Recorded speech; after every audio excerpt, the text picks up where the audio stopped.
Hello friends, welcome two point of view. और आज हम बात करने वाले हैं इलेक्ट्रिक लोकोमोटिव्स के बारे में। और भाई बिजली के इंजन है, तो चलो स्टार्ट करते हैं। हम most of the time railway से सफ़र करते हैं, बहुत सारी चीज़ें नोटिस करते हैं, बहुत सारी चीज़ें ऑब्जर्व करते हैं, लेकिन अपन उन चीज़ों को नेगलेक्ट कर देते हैं। तो आज हम कुछ ऐसी ही अजब गजब चीज़ों के बारे में जानेंगे जो कि इलेक्ट्रिक लोकोमोटिव्स के बारे में रिलेटेड है और जिन्हें जानकर आपको इंटरेस्टेड भी फील होगा। तो फ्रेंड्स, आपने कभी सोचा है कि इलेक्ट्रिक लोकोमोटिव्स इलेक्ट्रिसिटी कैसे लेते हैं? क्या आपने कभी ऐसे भी सोचा है कि हमेशा दो तारें ही एक लाइन के ऊपर क्यों लगाई जाती हैं? क्या आपने कभी इस बारे में सोचा है कि फ्रिक्शन कहाँ गया? भाई इतनी स्पीड से चलती हैं, फ्रिक्शन तो कहीं ना कहीं होगा। उस चीज़ को तो अपन नेगलेक्ट नहीं कर सकते ना। क्या आपने इस बारे में सोचा है कि जो इसके ऊपर पेंटोग्राफ, सो कॉल्ड पेंटोग्राफ होता है जो इलेक्ट्रिसिटी लेता है, ये इतना वाइड क्यों होता है? और ये एक इंजन के ऊपर दो दो क्यों लगे होते हैं? क्या आपने कभी इस चीज़ के बारे में सोचा है कि जो पोल्स लगे होते हैं वहाँ पे नंबर होता है? अगर पोल्स नहीं तो कुछ ना कुछ बोर्ड वगैरह लगा के वहाँ पे नंबर ज़रूर मिलता है। क्या आपने कभी इस बारे में सोचा है कि जो तारें लगी होती है उसमें टेंशन कैसे मेंटेन की जाती है? भाई दिल्ली से मुंबई जाओगे तो भी एक लेवल पे ही तारे मिलेंगे ना। आप देखते हैं वहीं पे जो लाइन्स चलती हैं वो एक लेवल में होती हैं। क्या आपने इस बारे में सोचा है कि जब रेलवे लाइनें बिछाई जाती हैं तो उनके पीछे एक रोकी एक शीट बनाई जाती है? तो चलो इनके बारे में कुछ बातें करते हैं। तो भाई बिजली के इंजन के ऊपर, एक इंजन के ऊपर दो पेंटोग्राफ होते हैं जो कि इलेक्ट्रिसिटी लेते हैं, और ये पेंटोग्राफ सॉफ्ट आयरन के बनाए हुए होते हैं। एक लाइन के ऊपर दो तारें जा रही होती हैं। ऊपर वाली तार को हम बोलते हैं कैटिनरी वायर, नीचे वाली तार को बोलते हैं कॉन्टैक्ट वायर। तो फ्रेंड्स, मैं आपको बता दूं कि अगर इन आप में से कोई ये सोच रहा है कि ऊपर वाला नेगेटिव फेज और नीचे वाला पॉजिटिव फेज है, तो ये बिल्कुल गलत है। कई बार कुछ लोग सोचते हैं कि ये एक सर्किट पूरा कर रहा है, एक न्यूट्रल वायर एक लाइव वायर है, तो ये भी गलत है। तो मैं आपको बता दूं कि ऊपर वाला वायर जो है कॉन्टैक्ट वायर के साथ सपोर्ट देने के लिए लगाया गया है। इन दोनों तारों के बीच में एक ड्रॉपर होता है जो कि इनके बीच की डिस्टेंस मेंटेन करता है। और हम इन तारों को, नीचे वाली तार को हम इसे इलेक्ट्रिसिटी देने के लिए यूज़ करते हैं, ऊपर वाली तार को हम उसके गैप बनाने के लिए यूज़ करते हैं। तो दिमाग में ये आया कि सर्किट कैसे पूरा होगा? तो फ्रेंड्स, सर्किट ऐसे पूरा होता है कि जैसे कि अब ये पेंटोग्राफ ऊपर वायर को टच करेगा, साइड में पोल्स होते हैं, ये पोल्स डायरेक्टली अर्थ से कनेक्टेड हो गए तो ये अर्थिंग हो गई ऑटोमेटिकली। अगर आपको थोड़ी बहुत भी फिजिक्स आती है तो आप समझ जाएंगे। ये अर्थिंग होगी और इसके साथ ये सर्किट कंप्लीट हो जाएगा। तो अब बात आई कि फ्रिक्शन कहाँ गया? तो भाई फ्रिक्शन को तो हम नेगलेक्ट कर ही नहीं सकते, फ्रिक्शन तो होगा ही होगा। तो मुद्दे की बात यह है कि जो पेंटोग्राफ है ये सॉफ्ट आयरन का बना हुआ होता है, और जो कॉन्टैक्ट वायर है वो हार्ड मेटल की बनाई जाती हैं, जैसे कि कॉपर हो गई। तो अब जैसे भी फ्रिक्शन होगा तो फ्रिक्शन से क्या होगा, सॉफ्ट आयरन जो है वो घिसना शुरू हो जाएगी।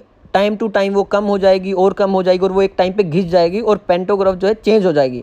तो सोचा है कि अगर रास्ते में एक ख़त्म हो जाएगी तो दो क्यों लगाए जाते हैं? अगर एक ख़त्म हो जाएगी तो दूसरी वाली यूज़ कर ली जाएगी, और स्टेशन पे जैसे भी जहाँ पे भी अवेलेबिलिटी होगी वो एक चेंज कर दिया जाएगा। तो अब बात आई कि पोल्स पे नंबर क्यों लिखे जाते हैं? अगर पोल्स नहीं तो वहाँ पे एक बोर्ड लगा के नंबर पक्का डिपिक्ट किया जाता है।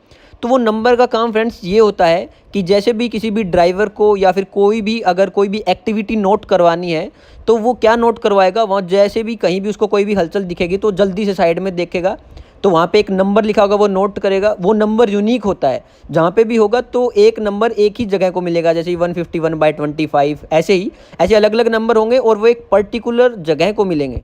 तो आपने कभी सोचा है कि इन वायर्स को फुल ऑफ टेंशन कैसे रखा जाता है? क्योंकि भाई सर्दी होगी तो ये सिकुड़ने वाली हैं और गर्मी होगी तो ये फैलने वाली हैं।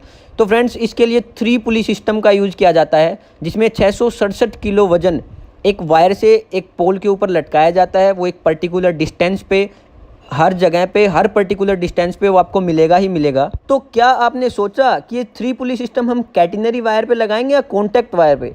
तो फ्रेंड्स, ये कैटिनरी वायर पे लगाया जाता है, हम कॉन्टैक्ट वायर पे इसको नहीं लगाते हैं, क्योंकि कॉन्टैक्ट वायर हमको पूरा का पूरा स्ट्रेट चाहिए, उसमें थोड़ा सा भी स्लैग नहीं चाहिए।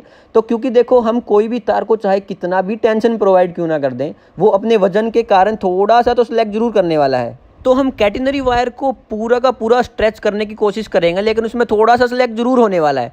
तो हम उसके हिसाब से जो हमारा ड्रॉपर होता है उसकी लेंथ को डिफाइन करेंगे, और उस लेंथ को ऐसे रखेंगे, उन ड्रॉपर्स की पर्टिकुलर जो एक के बाद एक आएगा, उन ड्रॉपर की लेंथ इस हिसाब से रखेंगे कि कॉन्टैक्ट वायर प्योरली स्ट्रेट रहे और उसमें कोई भी डिफरेंस ना आए। तो ऐसे हम ऊपर वाली तार को थोड़ा सा ढीला होते हुए भी नीचे वाली तार को पूरा का पूरा स्ट्रेट रखते हैं।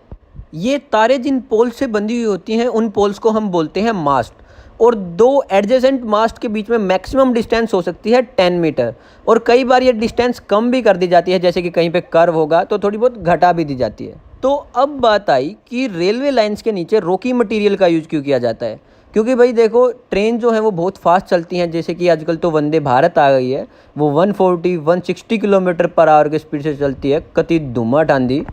तो ये ट्रेनें जब चलती हैं तो वहाँ पे कंपन पैदा करती हैं।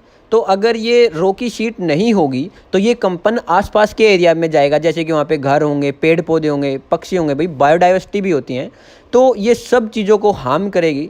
अगर हम सिर्फ रॉकी शीट लगा देते हैं तो उसकी कंपन को आधा से ज़्यादा कम कर देती है। अगर कुछ फैक्चुअल चीज़ें जानना चाहते हैं तो बता दूं कि कॉन्टैक्ट वायर के अंदर 25,000 किलो वोल्ट का पोटेंशियल डिफरेंस मेंटेन किया जाता है, और जो पेंटोग्राफ और कॉन्टैक्ट वायर के बीच में फ्रिक्शन कोफिशिएंट है उसको 0.27 से 0.32 के आसपास मेंटेन किया जाता है, ताकि प्रॉपर फंक्शनिंग रह सके।